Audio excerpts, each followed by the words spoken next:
색깔 있는 인터뷰 시작하겠습니다. 지금 시시각각 변화하는 정치권 뉴스, 특히 이제 대통령의 하야와 탄핵이 제기된 상황인데 대통령의 태도는 전혀 그럴 마음이 없는 상황인 것 같습니다. 이 가운데 야당, 야권이 어떤 태도를 취해야 되는 것이냐. 봉도사 예. 정봉주 의원님 모시고 자세한 말씀 좀 들어보도록 하겠습니다. 어서 오세요. 팟짱 고정 출연하시는 거 어떠세요? 팟짱이요? 네. 도움이 된다면 그렇게 해야죠. 그렇죠. 1년에 한 번씩. 됐고요. 예. 아니, 지금 예. 박근혜 대통령이 어제 직접 국회에 찾아왔습니다. 예. 13분간 정세균 국회의장 만나고 돌아갔는데요. 내용상 보면 예. 물론 이제 그 헌법에 나와 있는 걸 그대로 읊은 거나 다름이 없다. 무슨 예. 얘기냐면 책임 총리에게 내각 통할권을 준다. 근데 그 구체적으로 뭘 어떻게 하겠다라는 내용은 전혀 밝히지 않았고 본인의 거취와 관련해서도 한마디 얘기가 없습니다. 예. 우선 박근혜 대통령에 대한 박근혜 대통령의 인식을 좀 분석해 볼 필요가 있을 것 같은데요. 우선 어떻게 보세요? 13분간의 면담. 일단 많은 사람들이 박근혜 대통령의 심리 상태를 분석하는 사람들 많이 있잖아요. 네. 전 심리 전문가는 아니지만 프로이트는 또 좀 읽었죠. 네. 이제까지 박근혜 대통령이 지금 아주 중요한 시점에 지난번에 우리가 나와서 빅픽처를 얘기했거든요. 큰 그림. 그럼 지난번에 수술을 했단 말이에요. 그 오늘은 시술을 해야 돼. 네? 시술. 시술? 수술과 시술의 차이가 뭔지 모르시죠? 네. 칼을 대는 건 수술이라고 수술이고. 합니다. 이른바 이제 빅픽처에 해당하는 거죠. 네. 얼굴에 큰 윤곽을 바꾼다든지 네. 그냥 피부 주름을 없앤다든지 하는 건 시술이라 그래. 시술. 얼굴에 실을 넣어갖고 좀 당긴다든지 보톡스를 맞는다든지 네. 미세 지방 흡입을 한다든지 제가 제 친구 중에 50% 이상이 성형외과 의사들이에요. 이게 시술이라고 합니다. 지금 4월 16일이 문제 아니에요? 네. 우리가 2014년 겨울에 제보를 받고 추적을 하다 놓친 그 사람이에요. 어제 만났어요? 추적하다 놓쳤다 그랬잖아요. 2014년에 추적하다 놓친 그 사람이 아니에요. 그 사람이 아니다. 우리 다른 사람을 추적을 했어요. 네. 박 씨를 박 씨. 박 씨? 예. 2014년 4월 16일하고 관련이 있는 박 씨? 그렇죠. 박 씨라고 제보를 받고 네. 박과 김 두 명을 제보를 받았는데 우리는 박을 추적을 했죠. 한겨레하고 함께. 네. 근데 놓쳤어요. 그리고 어설프게 윤전추만 잡았지. 예. 예? 윤전추를 잡았잖아요. 이 사람이 전공을 하는 건 시술입니다. 시술. 박모 씨가? 예. 예. 아니 지금 씨가 어제 JTBC에 나왔던 예. 씨가 시술 전공. 이거는 예. 미세한. 그러니까 군사적 용어로 따지면 전술에 해당하는. 지난번에 우리는 전략을 얘기했잖아요. 네. 오늘은 전술을 얘기해야 돼요. 전술. 예. 빅픽처에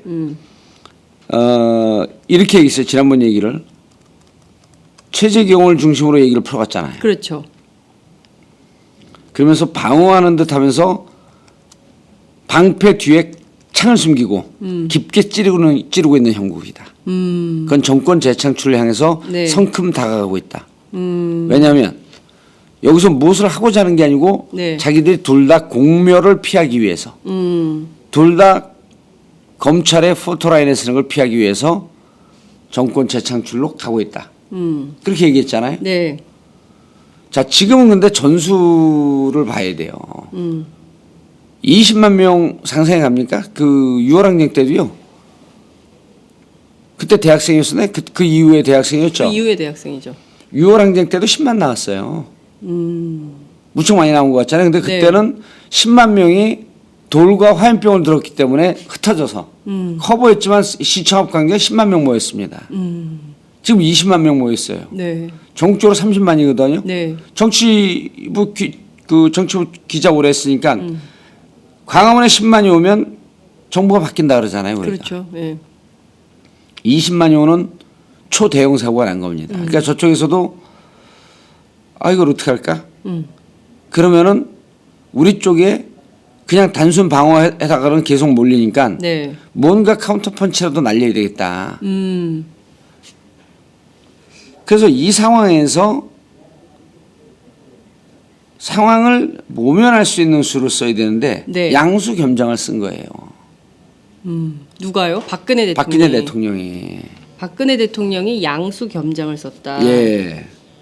그러니까 저희는 그냥 박근혜 대통령이 지금까지 국민들에게 알려진 이미지는 그 최순실의 아바타처럼 최순실이 시키는 대로 다 하고 최순실한테 연설문 보여주고 뭐 국가 기밀 문서 보여주고 예. 뭐 이렇게 의논을 모든 걸 다 최순실이 하라는 대로 한 어떤 아바타 이미지의 박근혜 이렇게 예. 지금은 생각이 되고 있는데 그게 아니다. 이런 건가요? 그렇죠. 그건 챕터 2에서.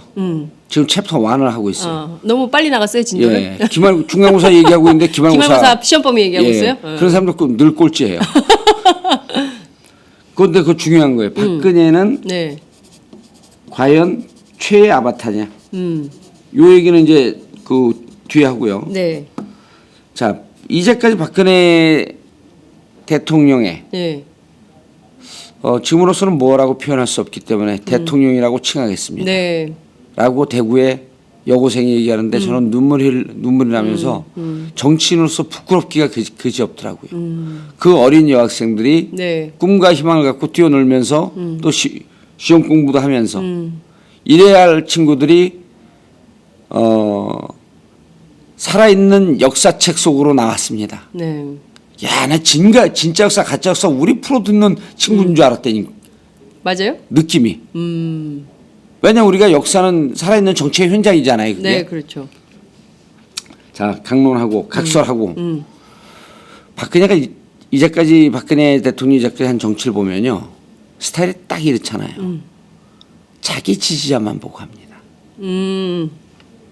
그럼 어제 그 그림은 누구에게 보여주고 싶었던 걸까요? 자신의 지지자들에게만 보여주고 싶었던 그렇죠. 그림이다. 20만 분노하는 국민, 예. 그다음 95%의 분노하는 국민들에게 보여주는 그림이 아니었었어요. 나 다시 시작한다. 5% 국민들에게. 5% 국민들에게 내가 이렇게 수모를 당하고 살고 있다. 이런 수모를 당하면서도 난 노력하고 있다. 이 메시지는 철저하게 자기 지지자한테 보낸 메시지예요. 조금만 버티면 내 지지율 올라가니까 그때까지 조금만 기다려 주세요. 나를 도와줬던 분들이요. 내가 이런 당하는 이 수모를 조금이라도 공감을 해 주십시오. 내가 이렇게 노력하고 있습니다. 이게 첫 번째고요. 네. 두 번째는 특히 수구, 꼴통, 보수의 극단에 있는 사람들은요. 진보 진영의 사람들의 견해에 반대하지 않습니다. 혐오합니다. 혐오. 극혐이에요. 극혐. 극단적으로 혐오합니다. 그래서 그분들의 인식 속에서 종북 몰이를 하고 싶은 게 아니고 네. 정말 빨갱이 이 쉐이들이라고 생각하고 있어요. 네. 진보 진영을 혐오합니다. 그리고 몇 가지 떡을 주면 그 떡을 먹으려고 족발 던져주면 족발 물어뜯으려고 서로 난장을 부리는 이런 아주 천박한 집단으로 보고 있어요. 너네가 정의롭고 무슨 국가 공동체를 생각하고 평등을 생각하고 그래? 알았어. 총리 던져줄게. 총리를 던져주러 온 거예요. 아, 총리 던져줄게. 니들끼리 먹을 수 있으면 먹어봐. 한번 싸워봐. 한번 싸워봐. 이미 이 싸움에 촉발을 누가 걸었냐면 그걸 덥석 받은 게 김병준. 국민의당 비대위원장까지 했잖아요. 아니죠. 그 비대위원장 승낙을 했대잖아요. 수락을. 내락을 했다. 내락을 했다는 거 아니에요? 그래서 국민의당이 지금 꼭지가 제대로 돈 거예요. 예. 국민의당 비대위원장과 총리가 먹을 떡이 총리 쪽에 더 있었던 거예요. 김병준 교수 입장에서. 네. 이거 듣고 제발 저를 명예훼손으로 좀 고발 좀 했으면 좋겠어요. 김병준 교수님이요? 예, 나하고 엄청 친하거든요. 창피해 죽겠어요 정말. 그 와중에 또 손학규 뭐라고 얘기했습니까? 제안 오면 적극적으로 고민해 보겠다.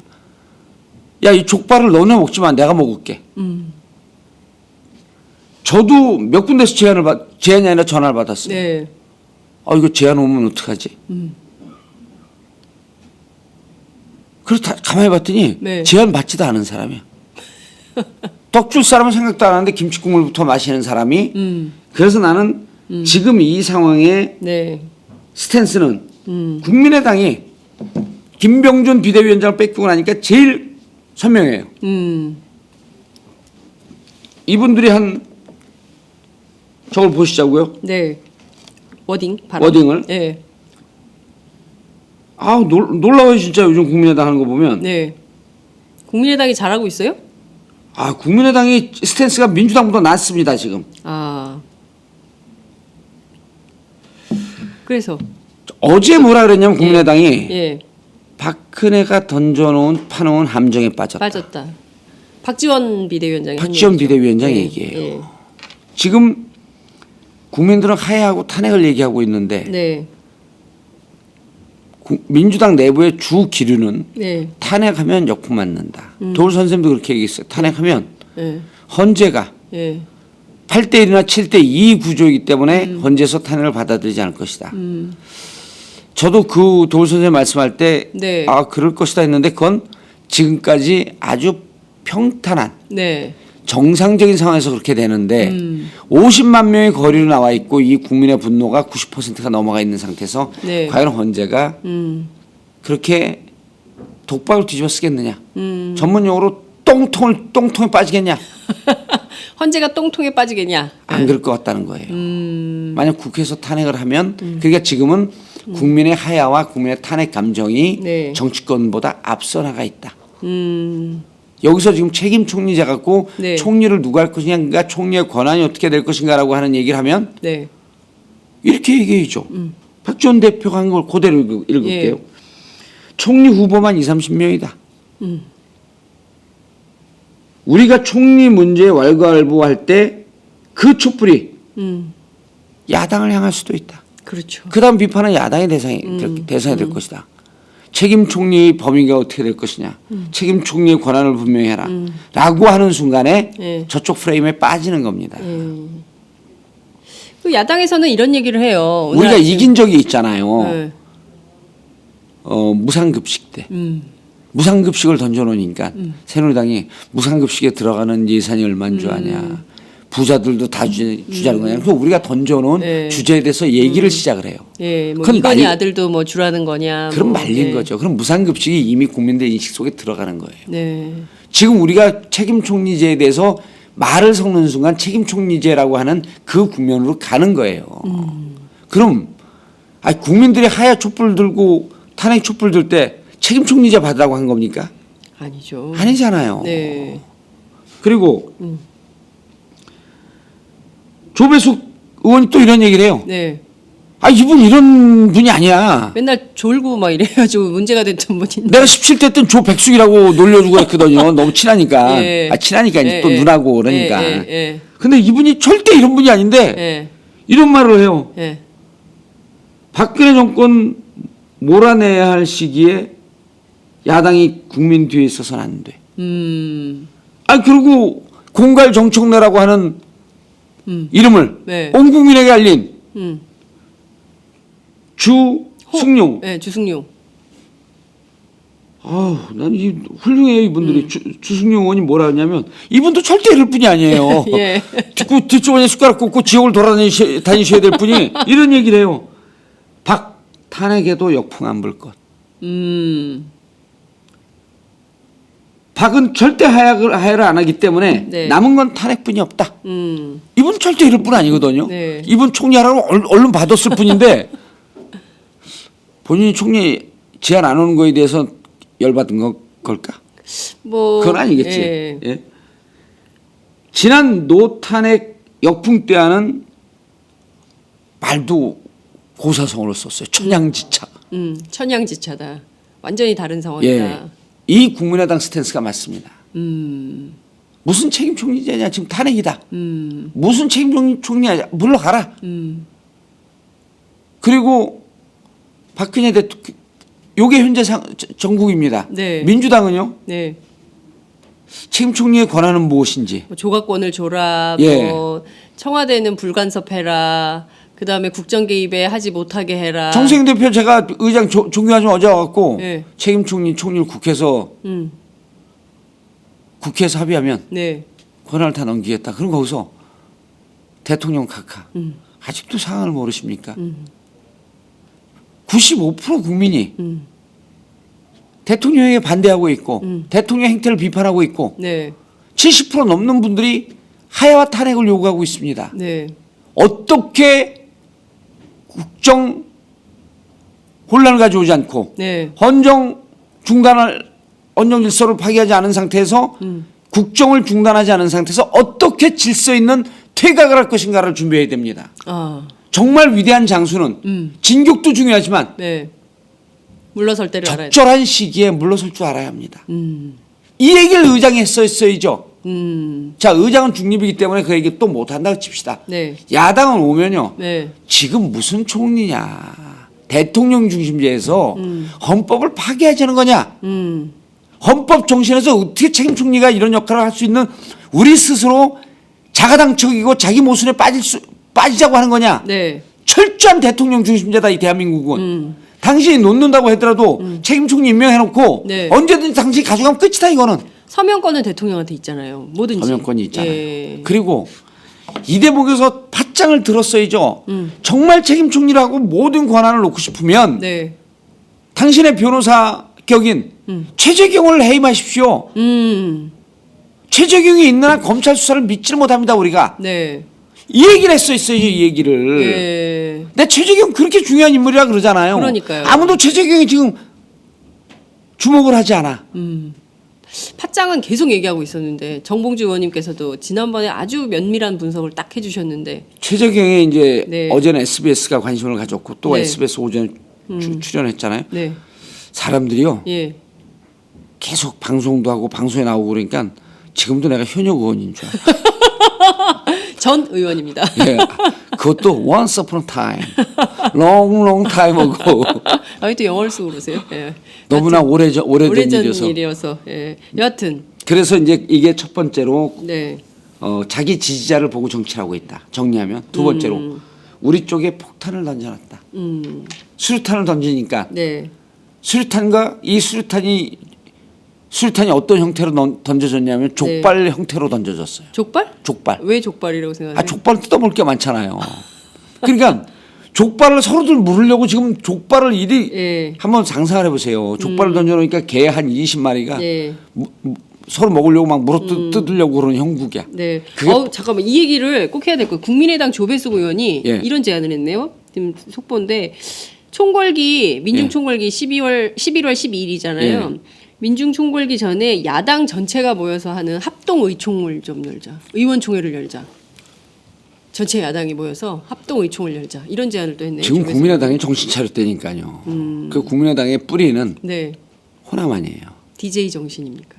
호남에서 왔다 갔다 하니까 지지율이 계속 빠져요. 네. 지금은 또 이제 국민의당도 국민을 보고 하는 게 아니고 자기 지지자들. 그게 중요한 거거든요. 네. 호남에서 지지율이 올라가야 되거든. 그래야지 3자 필승론으로 간단 말이에요. 그래서 지금 잘하고 있는 거예요. 어쨌든 전술적으로는. 네. 그래서 이쪽에 던져놓은 족발이 폭탄이므로 네. 그 족발을 무심선법으로 걷어차라. 이 족발을 야 니네 해 그리고 빵 걷어차고 새누리당으로 걷어차라는 얘기예요. 예.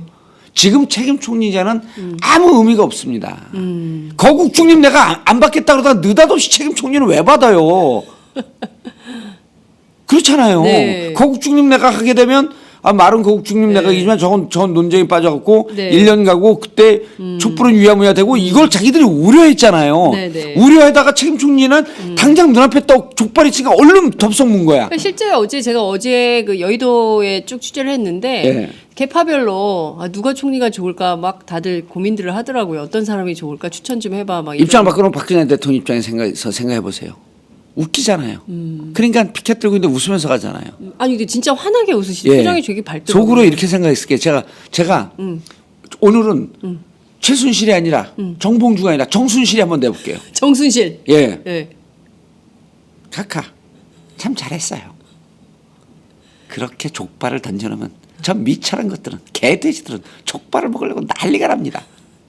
그거 보셨죠? 피켓은 쇼고 그 뒤에서 족발을 물어뜯으려고 탐욕스러운 모습들. 저 진보 진영 이것들은 개돼지입니다. 계속 떡을 던져주십시오. 소름 끼쳐. 불쾌해. 그러니까 웃고 있잖아요. 그게 멋쩍어서 웃었을까요? 정말 웃고 있어요, 정말. 네, 표정이 되게 좋으시더라고요. 그리고 이거는 듀얼 메시지예요. 이중 메시지예요. 실제 마음을 숨기지 못하는 웃음이 하나 네. 있고 또 하나는 국민들에게 나 바보. 라고 하는 이미지로 자기를 가려버린 거죠. 아니 왜냐하면 그 전날까지 한광욱 비서실장이 박근혜 대통령 건강 상태가 좋다고 말씀드릴 수가 없다. 매우 침울하다. 예. 이런 얘기를 했는데 한강호 비서실장을 잡고 울었다는 거 아니에요? 그러니까요. 근데 지금 너무 크게 웃다 보면 눈물이 나오거든요. 아 너무 크게 웃다가 눈물이 난 거다. 그렇게 지금 야당이 하는 꼴을 보세요. 말렸잖아요. 함정에 빠졌잖아요. 그 야당은 책임 총리제를 갖고 네. 토론조차 하면 안 됩니다. 그리고 지금 책임 총리제 갖고 거국 네. 중립내각 갖고 토론하자고 하는 사람은 전선을 앞에 두고 네. 이적행위를 하는 사람이다. 전선 앞두고 이적행위. 예, 전선이 형성이 되어 있는데 예. 촛불 전선을 흐트리려고 하는 밀정이다. 이렇게 얘기를 해야 돼요. 네. 오늘 워딩이 화려하신데요. 촛불 전선을 흐트러뜨리는 밀정이다. 밀정이다. 그럼요. 지금의 촛불은요, 뭔지 아세요? 온 국민이 함께 손을 잡은 의열단이에요. 네. 의열단을 깨려고 하는 네. 밀정 아니에요. 아니 그러니까 자, 그다음 얘기하세요. 말씀하세요. 예, 네. 얘기하세요. 아니 근데 이런 얘기를 하는 거예요. 방금 전에 이제 기동민 더불어민주당 원내 대변인 인터뷰했고 또 우상호 원내대표도 비슷한 맥락으로 얘기를 했는데요. 박근혜 대통령이 이거를 받을 리가 없다. 뭐를요? 그러니까 지금 뭐 이를테면 조각권, 예. 그다음에 청와대 불개입, 그리고 이제 국정 운영에 완전히 손 떼는 거 이걸 받을 리가 없다. 예. 그러니까 결국에는 큰 방향으로 가기 위한 중간 뭐 이런 거 아니냐 이런 얘기를 해요. 하루 지나니까 정신 조금 차린 거죠. 어제 막 덥석 받는 모습, 덥석 물고 네. 우왕좌왕하던 모습이 하루 지나니까 창피하거든요. 막 저녁에 이렇잖아요. 저녁에 아름다운 그 연애 편지 쓰고 아침에 일어나면 쪽팔리잖아요. 예. 그거 다시 보면 예. 연애 편지 그런 써본 식- 적이 없구나. 네? 연애 편지 받아는 봤어도 아니 많이 써봤어요. 아침에 보면 얼마나 창피해요. 술 한 잔 먹고 센치해져 갖고 예. 막 쓰고 예. 아침에 뭐 부인에게 보내는 편지 딱 손을 같이 뭐 어젯밤에 내가 드디어 미쳤구나. 여하튼 그런 모습이죠 지금. 창피한 거예요. 그리고 국민들이 보기에 이제 이런 얘기까지 하겠죠. 네. 국민들이 보기에 저쪽은 일하는 모습을 보이고 네. 우리는 그것을 그냥 생 무시하는 개 무시하는 이런 거로 보이면 네. 오히려 국민들에게 역풍을 받을 수 있으므로 정책 제안한 거 제안한 대로 전술적으로 대응을 하고 네. 전략적 대응은 그걸 물어봐야죠 우리가. 그래? 좋았어. 박근혜 대통령이 던진 걸 받고 의논해. 네. 그다음 전략적 대응은 뭐야? 예. 그럼 없어. 없잖아요 지금 민주당이. 하야로 갈 거예요, 탄핵을 갈 거예요. 아니면 이 상태로 계속 이 논쟁만 하고 있을 거예요. 좋다, 가는 길이다. 이게 어디를 갈 거냐는 거야. 가는 경로 중에 하나라고 네. 그러잖아요. 네. 그럼 어디 갈 건데? 이 상황에서 1년 4개월 남은 상태에서 저쪽은 어떻게든지 뭉개면서 역공을 하려고 할 텐데. 그 첫 번째 단계가 어제 그런 거 아닐까요? 첫 번째 단계가 최재경의 최재경 임명이 임명. 그것 잊으시면 안 돼요. 알겠습니다. 무서운 사람입니다. 그럼 무서운 전략이 가동되고 있다고 보셔야 돼요. 무서운 전략이 가동되고 있다. 그러니까 최순실은 떠났고 문고리 3인방 떠났지만 내부 권력자들 박근혜 대통령과 함께 이 전략을 짜고 있는 내부 공모자들이 있다. 내부자들이 있다. 이런 건가요? 그렇게 보면은 이제 사람들 귀에 안 꽂히고 네. 최순실 개인은 사라졌지만 이 이득을 이 이해관계를 놓치지 않으려고 하는 네. 집단의 최순실이 존재하고 있다. 집단의 최순실. 예, 그들은 하나의 집단이 돼서 네. 박근혜 대통령이 절대 물러서서 안 된다. 그리고 이후에 1년 4개월 뒤에 이 상황을 모면하고 반드시 정권 재창출해야 된다라고 하는 이 집단의 최순실이 네. 시스템으로 존재하고 있는 거예요. 40년 이 땅에서 권력을 잡아온 저들의 정무적, 정치공학적 네. 이 능력을 무시하면 안 됩니다. 저들은 늘 정치공학에 있어서 우리보다 강하다고 네. 적어도 10배는 강하다고 이렇게 보고 싸워야 되는 거예요. 네. 우리는 뒤에 국민이 있기 때문에 네. 힘을 내고 싸울 수 있는 거지 네. 그냥 우리가 갖고 있는 전술적 공학, 전략적 공학으로는 맨날 져요. 아니, 실제 판판이 지잖아요. 판판이 지잖아요. 네. 이번에도 진 거예요. 일단 단기 전술에서 어제 하루 오늘까지 보면 지고 있는 거예요. 전략적 민주당이 뛰긴 뛰는데 네. 이미 국민의당은 하야 탄핵으로 갔어요. 네. 민주당은 아직도 견을 못 잡잖아요. 그러니까요. 그래서 그 스텝을 그러니까 이런 거예요. 국민은 광장은 광장의 언어로 국회는 국회의 언어로 싸우지만 나중엔 다 하나로 만날 것이다. 약간 뭐 저기 교회 논리 같기도 하는데 여튼 지금은 각자의 방법으로 싸우는 거다. 뭐 이렇게 얘기를 하더라고요. 각자의 방법 아니 맞는 말일 수 네. 있어요. 그러나 그럼 너희들이 가고자 하는 것은 오히려 하야탄의 국민의 열풍이 좀 가라앉고 의회 민주주의로 대의민주주의로 가야 한다라고 하는 우리들에게 기대를 네. 가져오기로 기다리는 거니 네. 이렇게도 오해가 될 수가 있는 거예요. 지금은 대의민주주의에 대한 국민들이 불신을 거의 한 겁니다. 아니 이미 대의민주주의에 대한 불신과 이런 건 오래됐죠. 그렇죠. 그거에 대해서 그 기대를 포기한 대의민주주의가 살아 있으면요. 저처럼 원해 현실 정치에서 떠난 사람들 네. 이런 사람들에 대해서 국민들은 열광하지 않아요. 대의민주주의가 잘 돌아가면요. 야 국회에서 잘 되고 있는데 왜 자꾸만 곁다리나 뭐 팟캐스트 정봉주 전국구 그냥 너 혼자 놀아. 대의민주주의가 살아 있으면 그 외곽에 있는 사람들이 네. 저는 언론인도 아니잖아요. 네. 언론인을 참칭하고 있지 지금. 네. 이런 사람들이 국민들의 열광을 받고 열광하지 않고 박수를 받지 않아요. 이미 대의민주주의가 깨졌다라고 하는 게 정봉주와 전국가 300만 350만 다운로드 되는 걸 보면 네. 이건 언론이 죽은 게 아니라 대의민주주의가 깨졌다고 보는 게 맞습니다. 아니 once upon a time 국회의원 했던 사람에게 네. 뭐 한다 그러면 무조건 500명씩 모여. 뭐 한다 그러면 사람들이 다 막 열광을 해. 이거는 대의민주주의의 실정을 얘기하는 거예요. 국회의원 30명 40명 나오면요. 자기들 국회의원임을 알리기 위해서 네. 배지를 붙이고 때려 움직여요. 아무도 그들이 국회의원인지 몰라요. 근데 정봉주가 가면 네. 그 일대가 마비가 돼. 집회장에 가면. 마비가 돼. 악수하고 뭐 사인하고 사진 찍고 근데 때문에 그냥 사람들 가다래요. 정봉주! 야, 팬 사인하러 왔냐? 그냥 집회해. 그럼 내가 알겠습니다. 그리고 그분들이 정치를 잘 못하기 때문에 그분들한테 열광하지 않는 거예요. 지금 이 모습이에요. 자, 이제 두 번째로 네. 넘어가요. 시간이 없어요. 없으니까 40분이에요. 예. 박근혜 대통령은 네. 이게 중요한 겁니다. 기자들은 알잖아요. 박근혜 대통령이 얼마나 무섭고 치밀한 정치인이라고 하는 것을. 근데 최순실에서 열광 그 분노하고 그랬던 사람들 때문에 최순실의 아바타로만 아는데 네. 최순실이 떠나도 일단 아까 얘기했던 집단의 최순실이 존재하고 있고 네. 박근혜 대통령 개인이 뛰어난 대중선동과 대중의 마음을 잘 읽고 자기 지지자들의 마음을 잘 읽는 뛰어난 승부사라고 하는 것을 잊으면 안 됩니다.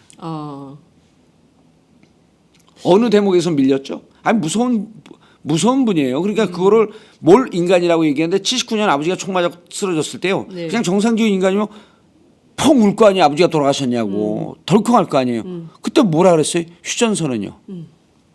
이건 청와대에서 18년 있으면서 DNA가 정치로 정치 가라가는 하는 거로 완전 DNA가 리셋됐다라고 보시면 됩니다. 칼 맞았을 때요. 병원에 갔잖아요. 최순실이 뭐 정유라가 그 간호했다고 그러는데 뭐 그건 지금 밝혀진 게 예. 없기 때문에 대전은요.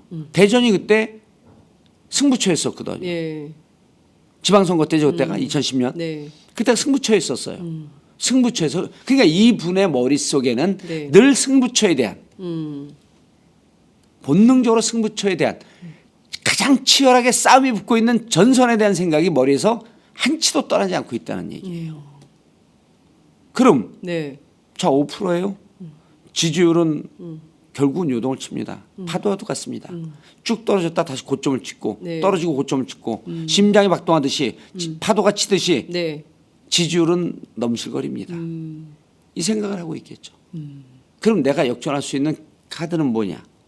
내가 이것을 다시 공세의 고삐를 줄 수 있는 국면은 어디냐? 기회는 온다. 이렇게 본다. 기회는 온다. 그렇기 때문에 전선에서 버티고 있으면 기회는 그렇기 온다. 때문에 자기 지지자를 보고 어제 승부수를 국회에다 띄운 거예요. 어제 양날 칼을 다 쓰지 않았습니까? 자기 지지자들에게는 네. 애틋한 애잔한 모습. 그냥 국회에다가는 포기하는 척하면서 떡을 던지는 공격수를 썼고 다 쓴 거예요. 이게 저는 옆에 있는 뭐 김기춘이 있다, 뭐 최경환이 있다 이런 등등 떠나고 집단의 최순실이 있다 그랬잖아요. 네네. 집단의 최순실과 이 정치 공학을 함께 의논하는 사람이 있는데 아마 저는 국회 방문의 수는 박근혜 대통령의 머릿속에서 나왔을 가능성이 제일 높다. 아, 국회 방문은 박근혜 예. 아니라네요. 지금 언론에 따르면 예. 박근혜 대통령은 잘 안 가고 싶어하지 않았는데 예. 한광옥 비서실장이 강력하게 좀 가서 좀 이렇게 노력하시라라고 예. 해서 그 요청이 받아들여진 거다라는 언론 보도는 나왔거든요. 그렇게 나왔는데 그 사실이 아닐 수 있다.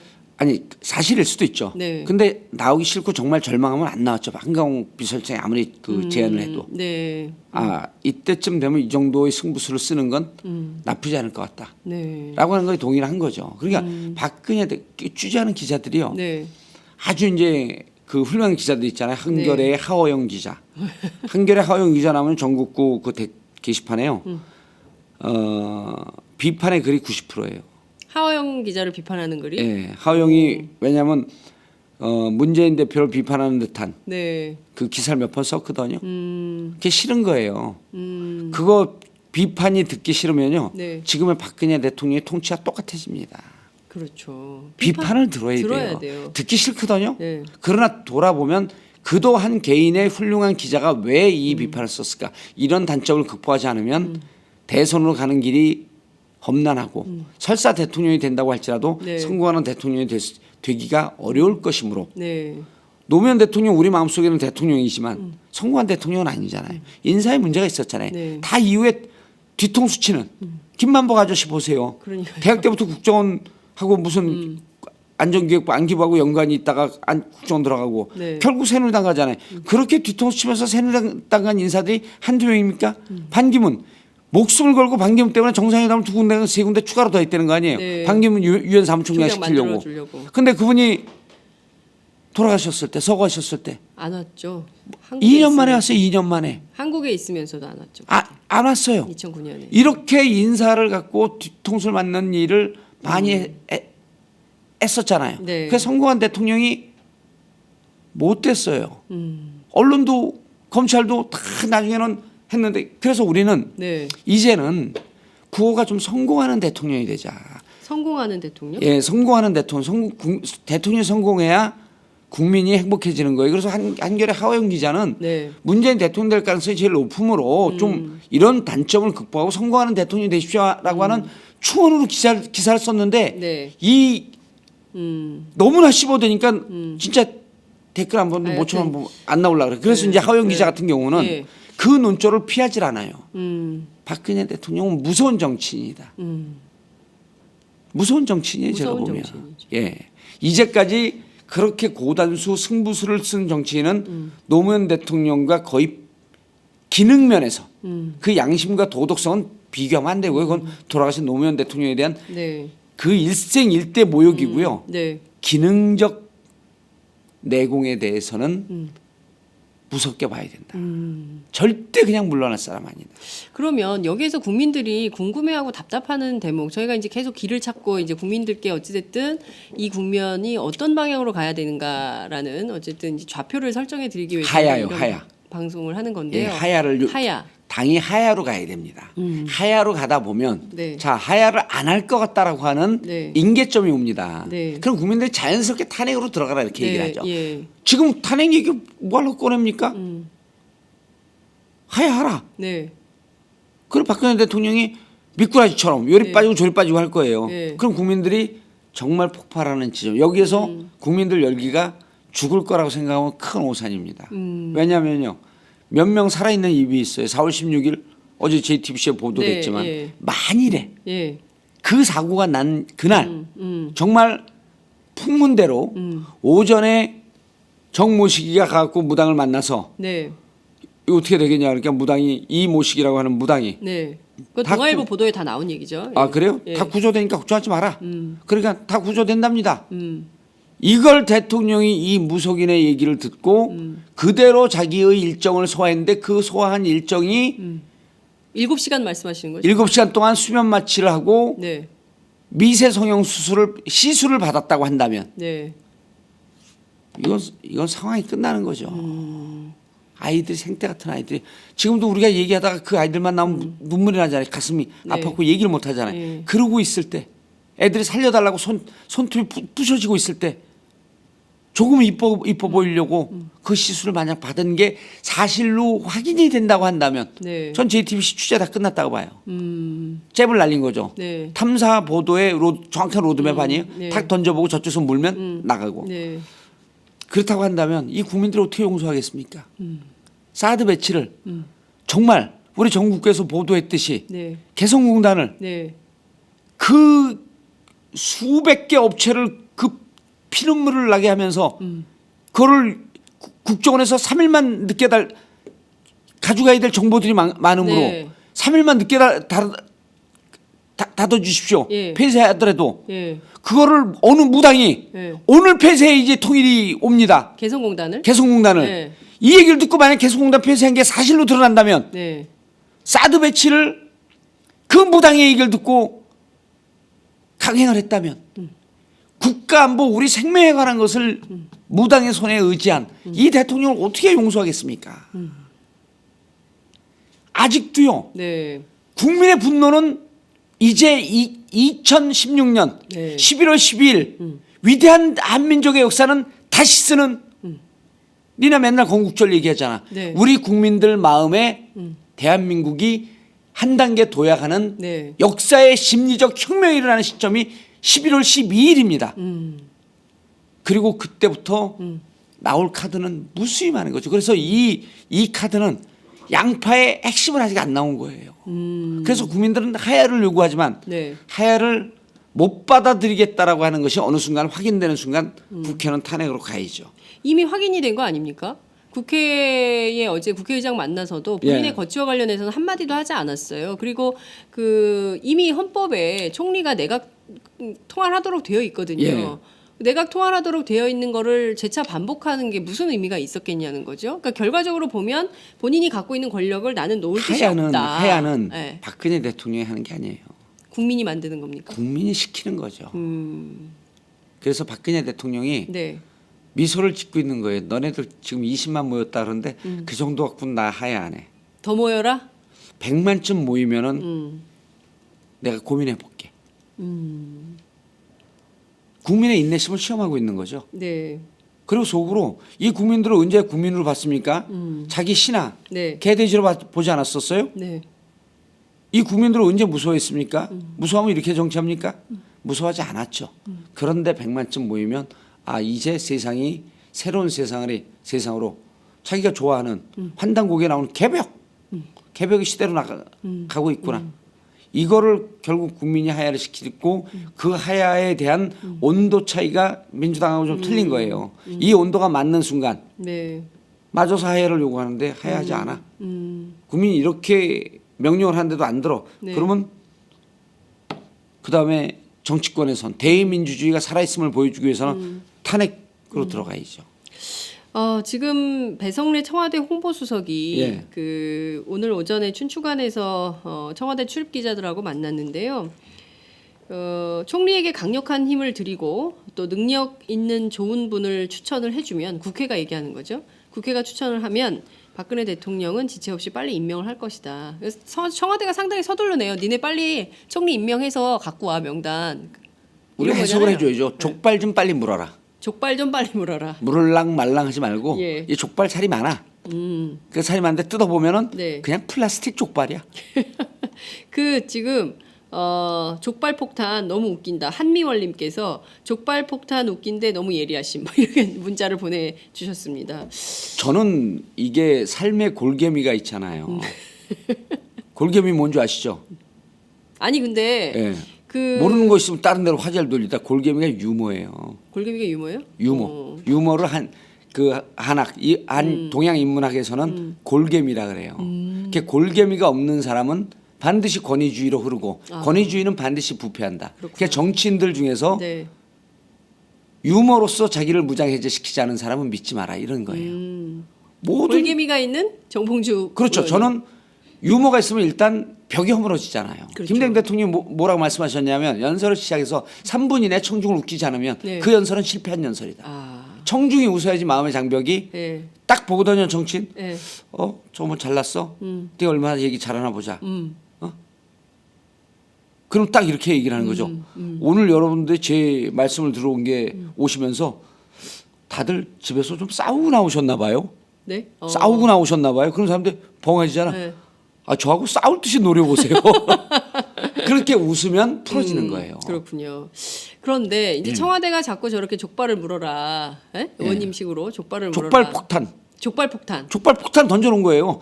그 족발 폭탄이 따르르 굴러가고 거기서 터지게 해야죠. 도로 청와대에서 터지게 만들어야 된다. 새누리당 사람들이 네. 우리도 총리 임명할 수 있지 않을까 이런 느낌으로 새누리당에다 던져줘야죠. 우리는 안 해. 니네가 해봐 한번. 우리 관심 없어. 그럼 새누리당이 해라 하면서 새누리당에 김무성 대통령 어차피 안 될 것 같은데 오세훈도 내가 총리하면 잘할 수 있을 건데 야당이 나 동의하지 않을까 이렇게 그쪽에다 던져놔야죠. 아 그렇군요. 오히려 역공을 해라. 그럼요. 야당이. 오세훈을 시키든 김무성을 시키든 니들이 알아서 해. 그리고 이번에 협치가 중요하다니까 남경필 협치 잘했잖아. 남경필 시키든 알아서 해 니들이. 네. 우리 관심 없어. 우리는 박근혜 퇴진 투쟁이야. 하야. 이렇게 가야 그렇게 된다. 가야 되는 거죠. 지금 그 중요한 포인트는 그럼에도 불구하고 야당이 약간의 자중질환의 모습을 보인다는 겁니다. 약간이 아니라 많이 예. 보였죠. 국민의당 스탠스를 쫓아오면 돼요 지금은. 국민의당 스탠스. 국민의당 스탠스를. 그럼요. 잘하는데 내가 그러잖아요. 공학에 있어서는 박지원 대표가 최고라고. 공학은 박지원이 최고다. 예. 예. 실제로 그렇대요. 그 문 닫고 비공개 회동 들어가면은 박지원 대표가 다 얘기한대요. 그러겠죠. 네. 그 중요한 거는 앞으로 이제 12일 날 민중 총궐기 100만이 모여서 촛불을 든다. 그러면 그 다음에 박근혜 대통령이 정말 스스로 권력을 내려놓을까요? 질서 있는 퇴각에 대한 네. 프로세스를 야당이 제안해야죠. 국민들은 하야하잖아요. 네. 이건 슬로건이거든요. 네. 그럼 질서 있는 퇴각의 프로세스를 야당이 제안해야지 지금 책임 총리제로 가는 게 옳지 않죠. 이러한 과정으로 네. 해라. 그럼 청와대가 그건 그건 좀 곤란한데 이러면 우리 프레임으로 들어오잖아요.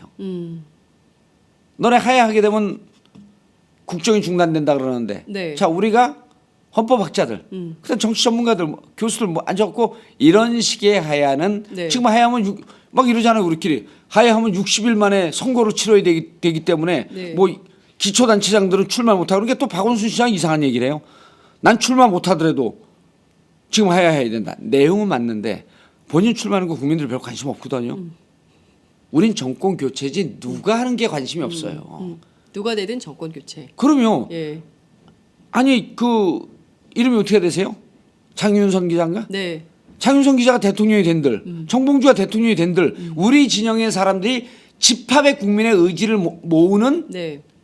국민의 뜻을 정확하게 받들 수 있는 사람이 있으면 누가 대통령이 돼도 관계없어요. 정권 교체죠 우리는. 네. 이 비인간적이고 이 몰인간적이 이 헌법 질서를 파괴하는 이 집단들이 9년 동안 나라를 이렇게 망쳤다고 한다면 이제는 앞으로 30년 동안 대한민국 리셋을 하고 네. 청년들이 일자리 없어서 눈물 흘리지 않고 노인 어르신들이 휴지 줍지 않는 사회, 애 키우기 힘들어갖고 애 안 낳는 사회 네. 이런 거를 일소할 수 있는 그 기틀을 놔야 되는 거 아니에요. 남북이 서로 총을 겨누지 않고 남북이 손을 잡고 경제 협력을 통해서 네. 함께 발전할 수 있는 길, 네. 상생의 길. 상생의 길. 예. 북한은 자원만 있는 게 아닙니다. 전 세계 시민들이 네. 전 세계인들이 가고 싶어하는 열리지 않은 관광의 마지막 보고예요.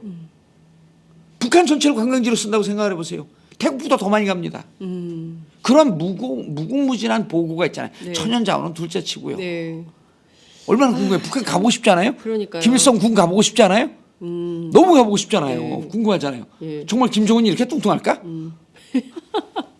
아니 정재영님께서 봉도사님 다음 달 성탄절 사면 받으셔야 하는데 참 오늘 말씀 들어보니까 내년 3.1절까지 기다리셔야 될 것 같다고 아니요. 걱정해 주셨어요? 국민들이 100만이 나오고 네. 하야 되면 저절로 사면 복권. 솔직히 말씀드리면 저는 제 개인의 정치적 이해를 얘기하면 아주 교묘하게 책임 총리제 받아라 이 주장을 하고 있겠죠. 책임 총리제 들어오게 되면 네. 권한이 이쪽으로 넘어가니까 사면도 시켜주겠죠.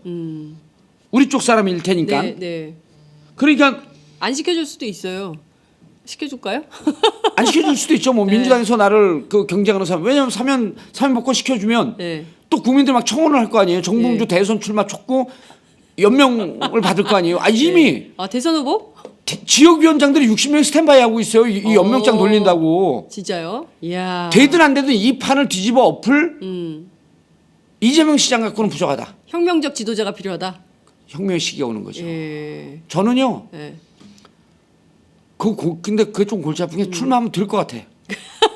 아니 그런데 얘기를 좀 더 예. 얘기하던 걸 좀 마무리를 좀 할게요. 지금 그래서 시간이 다 박근혜 돼가지고. 대통령이 네. 무서운 정치인이라고 하는 것을 한치도 잊지 마라.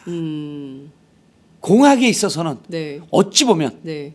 박지원 대표 머리 위에 앉아 있을 수도 있다. 자, 그럼 박근혜 대통령이 다음에 둘 수는 어떤 거라고 보세요? 지금 보면 최재경 민정수석 계속 지키고 있죠. 예. 그리고 뭐 이제 수사는 수사대로 이제 속도를 내겠죠. 예. 그렇지만 이미 모든 국민들이 알고 있는 것처럼 검찰 수사는 이미 내고가 돼 있다 이런 얘기들이 있잖아요. 제3자 뇌물 공유죄를 적용을 안 하잖아요. 적용을 안 하잖아요. 예. 그리고 이제 19일부터 최순실 씨에 대한 재판이 시작된다는 예. 거거든요. 아직 수사도 다 안 끝난 것 같은데 벌써 속전속결은, 재판을 하나? 이렇게 그렇죠. 저희가 예언했잖아요. 1년 4개월 안에 다 모든 걸. 턴다다. 심지어 자녀 형기까지 다 턴다. 차은택이 왜 들어왔겠습니까? 이제 차은택에 대한 네. 이빨 맞추면 끝났잖아. 어제 들어올 때 봐봐요. 네. 죄송합니다. 국민 여러분 죄송합니다. 모든 걸 법원에 가서 검찰에 가서 얘기하겠습니다. 예. 거긴 우리 편 같아요. 이게 생략됐잖아요. 안종범 전 수석하고 조금 아는 사이라고. 지금 최순실 씨 들어갈 때고 어떻게 이렇게 모습이 똑같습니다. 울면서. 이건 같은 연기 지도자가 연기 지도했을 가능성이 높아요. 자, 그러니까요. 그러니까 예. 지금 상황에서 자, 다음 프로세스를 얘기할게요. 그렇죠. 책임 총리제는 계속 물고 들어질 겁니다. 박근혜 대통령. 예, 그래서 책임 총리제에 대해서 언급하는 것은 국민을 기만하는 것이다. 라고 선을 그어야죠, 이제 민주당이. 책임 총리제는 촛불을 꺼트리기 위한 얄팍한 수수에 불과하다. 질서 있는 퇴각, 하야에 대한 프로세스를 밝혀라. 이렇게 얘기를 해야죠. 그러니까 박근혜 정권 퇴진, 박근혜 예. 대통령 퇴진에 대한 분명한 입장을 밝혀라. 프로세스를. 분명하고도 강고한 입장을 안 하겠다라고 하는 것을 분명히 네. 해라. 네. 하겠다는 건지 안 하겠다는 건지 얘기해라. 애들로서 얘기하지 말고 만약 안 하겠다 그러면 우리는 탄핵으로 돌입하겠다. 네. 하면서 하야에 정말 정확한 프로세스를 우리가 얘기를 해주면 돼요. 이렇게 네. 하야하면 예. 당신이 무당한테 걸려서 있었던 3년 8개월도 대한민국 붕괴되지 않았는데 그 악의 근원을 네. 털어내는데 왜 대한민국 혼란에 빠지겠냐 하면서 이러이러한 과정으로 하야를 하면 각하도 그래서 저는 제가 낸 아이디어는 혈족 네. 박지만 씨의 역할을 그래서 민주당에서 네네. 물밑으로 박지만 씨도 좀 만나보고 그래서 당신이 가서 누나를 좀 설득시켜라. 근데 그것도 지금 아닌 것 같아요. 네. 왜냐면 워낙 본인이 고수라고 생각하고 고수에 썼기 때문에 그래서 나는 민주당에서 물밑으로 박지만 씨를 만나서 네. 이제는 정치인으로 하야가 아니라 그냥 아예 은퇴를 해버려라. 아, 정계 은퇴를. 정계를 은퇴를 시켜라. 그래야지 네. 인간 자연인 박근혜로서도 삶의 마지막 여생을 부끄럽지 않게 살 수 있다. 그 은퇴를 시키고 네. 그리고 이것에 대해서는 대통령에 대한 기본 이유는 지키되 네. 이것이 가져왔던 부분에 대해서는 최소한의 법의 심판을 받아라. 그러면 그렇게 갖고 하면 네. 우리 국민들 또 정이 많잖아요. 정이 많죠. 그래서 정말 그렇게 정계까지 은퇴하고 정말 진심으로 사죄하는 모습을 보이면 네. 그렇게 엄혹하게 처벌하는 것에 대해서 원치 않을 거예요. 이 문제의 근원이 네. 근원이 어디에 있습니까? 박근혜 대통령을 당선시켰던 이명박 정권에 있잖아요. 국정원 대선 댓글 개입. 예. 그 부정선거란 말입니다. 사이버 사령부. 예, 그 제가 지금 정부 기부사를 추적하고 있어요. 기무사. 예. 이들은 지금 부정선거 할 준비가 내 지난 시간 얘기했잖아요. 예. 2017년도 2012년과 똑같이 예. 부정선거를 준비하고 있기 때문에 지금 당에서는 특별위원회를 부정선거 감시 특별위원회를 만들어라. 해갖고 국정원 대선 댓글 개입 다시 드러내고 사이버 사령부 했고 다시 그걸 갖고 김병기 이런 위원장들 있잖아요. 이 사람들이 네. 너가 만약 국정원이라고 한다면 네. 어떻게 할 거냐. 부정선거에 임할 수 있는지 로드맵을 그려봐라. 지점지점에 지키고 있어야죠. 부정선거 감시단이 아니라 위원회를 만들어 그렇죠. 가지고 부정선거 못하도록. 부정선거 방지 특별위원회. 예, 알겠습니다. 방금 속보가 하나 들어왔어요. 예. 야3당이 박근혜 대통령이 언급한 총리 추천 제안을 공식적으로 거부하기로 결정했다고 합니다. 제가 미리 보잖아요, 그거를. 네, 그러니까요. 그러면 그게 정상 그러니까 이런 네, 거예요. 늘 무심선법 아니에요. 먹을 떡을 생각하지 말고 손을 놓으면 노자가 뭐라 그랬습니까?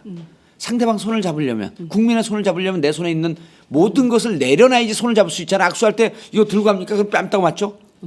지금 국민의 손을 잡기 위해서는 내가 잡으려고 했던 내 손에 있던 네. 정치인으로서의 기득권을 내려놓고 정말 마음속에서 나오는 공분, 네. 이 공분에 근거한 촛불을 드는 심정으로 손을 내려놔야지 세상이 보이는 겁니다. 자, 박근혜 대통령이 이제 총리 추천 제안을 야당이 공식 거부를 했어요. 예. 보수 언론들은 내일 야당을 질타할 걸로 보여요. 그죠? 그렇지, 이번엔 그렇게 못합니다. 그렇게 못할까요? 근데 예. 오늘 동아일보 논조를 보니까 그리고 또 조선일보 사설 일부에 예. 보니까 이제 야당을 흔들기를 시작하는구나. 그분들도 쉽지 않은 거죠. 예. 이 국민들의 마음을 읽기가 20만의 숫자를 아직도 체감하지 못하는 거예요. 그리고 이쯤 되면 됐다라고 네. 하는 정치인들, 야당 정치인들 있잖아요. 네. 김모식이 김부겸 의원님? 그랬어요? 언론에 나왔어요? 아니요, 뭐 모르겠어요. 근데 왜 그 사람 이름을 얘기해요? 아니 갑자기. 예. 야권에 뭐 그 김 씨가 그 사람밖에 없나? 김원순, 김재명, 김재인 많잖아요. 예. 그래서 그 이쯤이면 됐다라고 하는 게 이제 보수 언론의 논조인데 11월 12일 날 그리고 네. 이게 떨어지지 않는 시청률 아니에요. 막장 드라마는 시청률이 떨어지지 않는다. 그런 제가 한 말을 좀 네. 수첩에 해갖고 외워야 돼요, 이 외웠으면 사람들이. 좋겠어요. 막장 드라마는 시청률이 떨어지지 않는다. 막장 드라마의 끝은 네. 파멸이다. 파멸이다. 속보가 지금 계속 들어오고 있는데요. 예. 야삼당이 오는 12일 예. 인중 총궐기에 모두 참여하기로 했다고. 이제 국민들의 마음을 조금씩 읽고 있는 거죠. 더불어민주당이 이제 정신 차린 겁니까? 거기는 정신을 약간 이제 거기가 요양원 들어가기는 좀 전 단계예요. 완전히 마시가 이제 요양원에도 가는데 들락날락해요. 그냥 왜냐하면 이제 여튼. 스펙트럼이 워낙 다양하기 때문에 예, 그런데 예. 이럴 땐 아까 얘기했잖아. 무심선법 다 내려놓고 우리가 국민들이 저 아파하는 마음의 지점이 도대체 어딘지. 네. 그러니까 지금 이 시점에는요. 네. 난 제일 많이 울고 있을 분들이 세월호 엄마들이에요. 아니 제가 그 얘기를 꼭 하고 싶었어요. 지난주 토요일 11월 5일 날 연결식이 열렸잖아요. 백남기 어르신 연결식이 열렸는데 그때 이제 가족 유족들이 와서 인사를 했잖아요. 그때 이제 백도라지 씨가 예. 너무 감사하다, 국민께 감사하다 이렇게 인사를 했어요. 어머님도 그 부인도 이제 말씀하셨는데 제가 그때 이제 세월호 엄마들하고 같이 앉아 있었거든요. 예. 그때 세월호 엄마들이 막 울기 시작하더라고요. 아휴. 그러면서 우리 애들은 언제 연결식 해보나. 그러니까 이게 그분들이 지금 제일 많이 울어요. 그분들이 왜 우냐면 무너지지 않을 것 같은 철옹성 같았던 박근혜 정권이 무너지는 모습을 보면서 이제 우리가 진실을 밝힐 수 있는 그 단계로 한 발 나아가는 것 같으니까 2년 동안 싸움이 주마등처럼 스쳐가고 애들 생각하니까 눈물이 이게 철옹성처럼 버티고 있으면요 투쟁력이 살아나기 때문에 눈물이 안 나옵니다. 근데 이제 저쪽이 무너질 것 같은 기미가 보이니까 이제 우리가 좀 접근할 수 있겠구나. 그리고 주마등처럼 서치까지 국회 들어갈 때 그렇게 살려달라고 진실을 밝혀달라고 할 때 눈길 한 번 안 주던 그 철의 여인이 이제 무너지고 있구나. 그러니까 우는 거예요. 그래서 이번 12일 날 어제 그 가족들하고 세월호 가족들하고 통화하면서 네. 모두 다 노란 점퍼를 입고 제일 앞에 서라. 왜냐하면 당신들이야말로 이 시대, 이 민주주의가 파괴된 이 시대의 가장 피해자로서의 상징적이기 때문에 당신들이 제일 앞에 서야 한다. 그러니까요. 그 정말 저도 같이 울었어요. 예. 우리 아이들은 언제 연결식이라도 해보나. 우리 애들은 언제 연결식을 하나. 그러니까 그 4월 16일 얘기가 아직 안 나오잖아요. 예, 아직 안 나왔죠. 이건 국민들 마음에 불을 지피는 정도가 아니라 그런 거예요. 횃불을 지피는 굿을 안 했으면 뭘 했다는 건지 그 얘기를 해라. 굿을 하지 않았다. 사이비 종교 아니다. 이런 얘기를 했는데 만약에 그럼 성형 뭘- 시술을 받았다면 그게 상상이 갑니까? 그게 이해가 돼요? 용서가 됩니까? 전 세계 조롱거리죠. 아이들이 죽어가고 있는데. 그러니까 5시에 나타나서 멍한 상태에서요. 만약 수면 마취가 됐으면 그게 프로포폴이라고 하는 건데 정신이 그때도 몽롱해요. 그래요? 정확하게 시간 계산해 줄게요. 준비하는데 10시서부터요. 만약이라면 제가 이거는 그냥 추론입니다. 추론이죠. 여러분. 제가 사실이 아닙니다. 성형 네. 사업을 하는 사람으로서 성형 사업을 하세요? 예. 그래서 그 주위에 친구들하고 이렇게 이제 같이 예. 하는 사업이 있으니까 예. 자, 1시간 30분에서 1시간쯤 준비합니다. 그럼 11시에 수면 마취라고 지금 보톡스라고 한 거 나오는데 보톡스 아닙니다. 어. 보톡스는 수면 마취를 하지 않고 그렇게 시간이 오래 안 걸려요. 그럼 보톡스는 맞아본 분들 많이 있을 거 아니에요. 이 방송 들으면서. 네. 보톡스는 많이 나봐야 3, 40방이에요. 요즘은 대한민국 그 의사들이 손기술이 좋아서 네. 원래 처음 보톡스 들어왔을 때는 얼굴 전체마저도 한 10방이에요. 네. 근데 이제 그렇게 많이 누우면은 이 그 뭐 이마가 안 펴지면서 네. 내려오니까 눈이 잠깐만 답답해요. 네. 그냥 요즘은 작게 많이 찍는데 많이 찍어봐야 3, 40방 정도 나요. 잘 놓는 사람들이. 네. 근데 뭐 100방 이런 거 나오잖아요. 이거는 정확한 의학적 용어로 시술인데 네. 미세 지방 흡입술입니다. 미세 지방 흡입술. 예. 박근혜 대통령이 했다면 미세 지방 흡입술이다? 그거일 가능성이 가장 높고 추정입니다. 추정. 추정이에요. 그 성형외과 의사들한테 박근혜 대통령의 얼굴과 최순실 대통령의 얼굴을 같이 보여줘 보십시오. 네. 둘의 형태가 똑같지 않습니까? 볼이 부풀어 있고 네. 옛날에 박근혜 대통령 모습이 아니에요. 볼이 부풀어 있거든. 이거는 의사들한테 보여준 결과 의사들이 이렇게 얘기해요. 지속적으로. 근데 그날 만약 4월 16일 그래서 시간을 보면 1시간 동안 준비하죠. 그 수면 마취 프로포폴이라고 하는 네. 우유주사라고 하는 네. 그걸 맞게 되면 1시간 반이나 2시간 동안이 수면 상태로 들어가요. 그때 시술이 끝나는 거죠. 네. 지방을 빼서 자기 진피 지방을 빼고 그다음에 이제 쭉 놓는 거예요. 그 과정이. 그 본인이 다 느낍니다. 어디서 뭘 하고 그런지 다 느껴요. 제가 받아봤으니까. 그래요? 다 느껴요. 예. 그리고 사람들이 막 그 환각 상태이기 때문에 막 이상한 얘기를 합니다. 막 말을 하는 사람들도 있고 이제 저 같은 경우는 그 수술 받는 내내 막 그 진보와 보수 진영이 전투가 붙어갖고 혁명 전쟁이 일어난 거예요. 그 내가 병원에 간호사가 들어오는데 누구냐 너는? 여하튼 우리들의 용감한 전사들은 다 어디에 갔느냐? 원님 안 웃겨요. 그거 안 웃기니까 딴 얘기로. 실제로. 진짜 그랬다고요? 그럼요. 그래서 혁명을 계속 외치니까 나중에 그 원장이 네. 아니 무슨 혁명을 그렇게 오랫동안 계속하세요? 마음속에 늘 그게 있으니까. 그게 근데 7시간이에요? 그래서 아니 그게 1시간 반 내지 2시간이에요. 그럼 몇 시간 썼죠? 3시간 썼어요. 네. 이게 깨어나는 시간이 2시간쯤 걸려요. 왔다 갔다 정신이 왔다 갔다 해요. 예. 이때 막 헛소리도 하고 예. 막 코를 골기도 하고 예. 이게 2시간입니다. 그리고 요점 5시간쯤 되면은 예. 깨어났다고 하는데 그 나머지 한두 시간 동안도 예. 몽롱하기 때문에 운전을 못하게 해요. 어. 그래서 누군가가 운전을 하거나 택시를 타고 이동을 해야 돼요. 예. 그래서 병원에 있는 시간이 한 4시간 반에서 5시간쯤 걸려요. 병원에 있는 토탈. 시간이. 어. 그러니까 미세 이게 지방 7시간에 흡입술. 예. 만약 JTBC 취재가 맞고 저희가 제보받은 게 맞다고 한다면 네. 그 7시간이 대충 아구가 맞습니다. 그러니까 그 이상훈 전국구도 지금 제보를 받은 거예요, 같은 전국구를 경우는? 2014년 11월에. 네. 예, 그래서 그 십상시 파문이 있었을 때. 그렇죠. 이제 그때 그래서 그때 이제 뭐 박지만을 추적하느니 어쩌느니 네. 해갖고 이제 했죠. 그래서 이제 그때인가 그 다음인지 그래서 이제 한겨레 기자하고 네. 같이 막 수시로 다녔어요. 왜냐하면 기자들이 네. 성형 쪽을 모르는데 지금도 계속 성형외과에서 전화 오는 거예요. 제가 그 김 지금 찾아라 네. 풀었거든요. 예. 막 계속 전화가 오는 중이야. 예. 그 의사들은 서로 잘 몰라. 이분이 성형외과 전문의가 아니에요. 성형외과 전문의 수첩에 없습니다. 이름이. JTBC 보도한. 예. 네. 일반 외과 같아요. 성형외과는 cosmetic surgery. 여기는 general surgery. 일반 외과. 그러니까 일반 외래의과 교수라 그랬잖아요. 서울대 그럼 서울대 출신이고 네. 일반 외래 일반 외과 의사일 가능성이 높아요. 그러니까 이제 의원이라 그랬죠. 이제 사람들이 잘 모르는데 성형 수술은 대한민국 의사들 누구나 다 할 수 있습니다. 그래요? 소아과에서도 할 수 있어요. 그런데 그런 데는 성형외과 전문 성형외과라고 하는 타이틀 못 붙이죠. 그래서 김 의원. 그리고 그 위에다가 뭐 성형 항목을 쭉 적어요. 성형외과 전문이라고 못 붙입니다. 네. 그런 분들 꽤 많아요. 압구정동, 강남 이런 데 가면은 전문의가 아니면서. 예. 그러니까 그분들은 수술까지는 못 가죠. 칼을 대는 건 못 하고 시술을 합니다. 시술만 해. 예. 아. 손을 놓고 리프팅 한다든지 그다음 뭐 보톡스 맞는다든지 미세 지방 흡입 한다든지 양악 수술 턱을 깎는다든지 코를 한다든지 이런 건 못 하죠. 그런 거 인턴 레지던트 때 안 해봤기 때문에. 네. 정확하잖아요.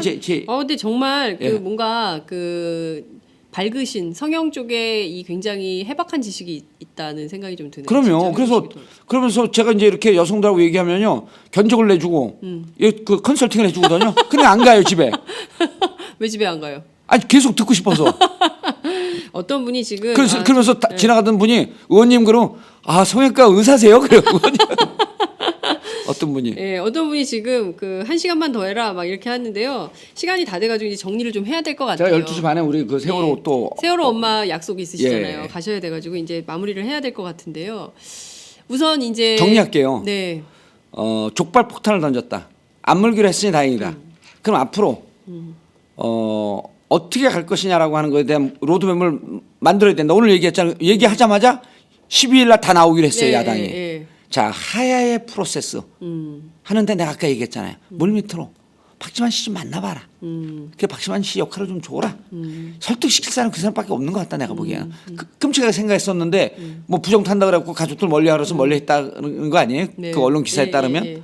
그래서 박지만 씨가 정말 가족의 입장으로서 누나를 설득하고 누나가 하야가 아니라 정계를 은퇴하는 이런 제안에서 인간적으로 애잔하게 국민들 마음 지지했던 사람들 마음 한 구석에 짠한 미련을 두면 법의 심판에 쓰더라도 우리 국민들이 일정 정도 익스큐즈 해줄 수 있는 그러한 합일점을 좀 찾을 수 있을 것이다. 그리고 이 정권을 탄생케 했던 부정선거의 주범인 이명박 전임 정권에게 본질적 책임을 묻고 사자방으로 대표되는 부패 네. 재산을 다 환수해야 될 거 아니에요. 재산 환수해야 되죠. 해야죠. 국회에서 해야 돼요. 국회에서 해야 특별법 돼요. 만들어가지고 특별법 예, 예. 부정재산 축제 재산 예. 환수법 만들어야 그럼요. 됩니다. 이 친일 재산 지금까지도 우리 전두환한테 못하고 그랬던 거 아니에요? 있잖아요. 예, 전두환 했었죠. 예, 내란죄니까. 예, 예. 그래서 그런 거를 하는데 나는 내가 전화로 몇 번 얘기했잖아요. 그러니까 그 설득력이 네. 처음엔 아니다 설득력이 있다 그랬잖아요. 예, 박지원 씨가 설득력 나서는 게 있다고 예. 가족이 설득하는 수밖에 없거든요. 정계 은퇴. 예, 그러니까 지금도 먹을 떡이 아직도 있고 다시 정권 재창출하라고 하는 주위의 집단의 최순실 이분들이 문제예요. 그래서 최순실 사건은 최순실을 처벌하는 게 끝나지 않고 네. 그 누구죠 조홍천 의원이 얘기했듯이 최순실 부역자들 발본 세워내야 됩니다. 이분들이 우리 사회의 근본적인 악이에요. 네. 이분들을 척결하지 않으면 네. 역사는 다시 조금만 국민들이 정치를 외면하면 그분들이 다시 바로 합니다. 이렇게 거꾸로 가는 역사, 친일의 역사, 네. 독재의 역사, 부패 역사. 부패가요. 네. 독재보다 더 무섭습니다. 왜 그런지 아세요? 독재자의 마지막 꿈이 뭐예요? 마지막 곡이 뭐예요? 재벌이요. 재벌? 그럼요. 히틀러도 재벌이 된 거고요. 가다피도 재벌이 된 거고요. 후세인도 재벌이 된 거고요. 국가의 재산이 곧 자기 재산이니까. 그럼 재벌이 되기 위해서는 적법하고 합법적 방법으로 하지 않습니다. 부패하고 부정한 방법이죠. 그래서 부패는 독재보다 무서운 겁니다. 그렇군요. 아 정말 오늘 속 시원한 말씀을 네. 들었습니다. 아, 역시 봉도사다. 이런 댓글 막 달리고 있는데요. 시간이 다 돼서 더 듣고 싶지만 왜 댓글이 더 달리는 줄 들을 수도 아세요? 없어요. 왜 댓글 달려요? 제 닉네임이 달려라 정봉주아니까 댓글이 달려라. 그거 안 했으면 좋았을 텐데. 아니 왜냐면 너무 진지하게 하면 또 재미없잖아요. 아니 그러니까요. 네. 아니요 의원님 언제나 그 골개미? 예, 골개미. 골개미. 뼈골자예요 그게. 예, 그리고 뼈골자. 개가 닭개자예요. 닭뼈에 있는 아름다움. 닭뼈가 있는 아름다움. 닭뼈 속에 숨어 있는 아름다움. 아 그래서 제가 골개미로. 어렵다. 예. 예, 하여튼 오늘 말씀 잘 들었습니다. 예. 감사합니다. 예, 감사합니다.